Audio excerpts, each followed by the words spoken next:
My grandfather was in several businesses before he got in the car business. He was a tobacco farmer, he was in construction. I think at one point he was a mule trader. I guess that led to him being talked into buying into this dealership in 1933 that was going broke during the Great Depression.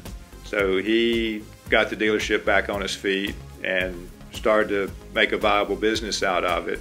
And not long after that, he had some health issues and he asked my dad to come help him at the dealership. My dad did every job there was in the dealership. I got a picture of him with a broom in his hand. I mean, I'm sure did everything as my grandfather probably did at the very first.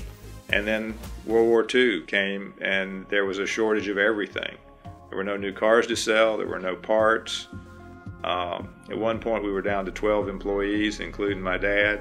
They sold used parts, used tires, pumped gas, made parts, did repairs as best they could on the cars, and sold what few used cars were available. There were no new cars to sell.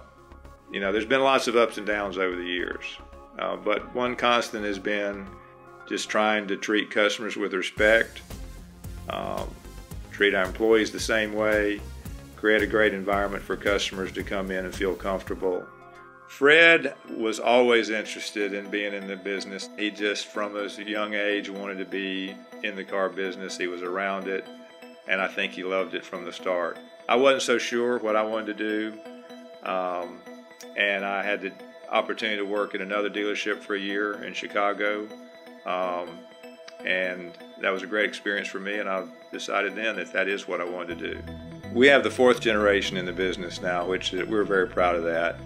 Fred has 3 sons, Omni, West, and Brad, and I have 2, Louis and David. All 5 members of the fourth generation have different talents and they play different roles in the dealership, but one thing they all do is help keep us current. Things are changing rapidly, and we have lots of younger customers, lots of different ways to communicate with them, and we're staying on top of that with the help of the fourth generation. Well, we're all proud that it's been a family business since 1933, and that we're still involved, that now the next generation is involved and likes the business. So it's a source of pride on one hand, but it's also given us a constant. There's a thread from 1933 to today, and hopefully into the future, of treating customers with respect, doing the right thing every day, trying to give them value for their dollar. It's not that complicated. It's what we do, what we've always done.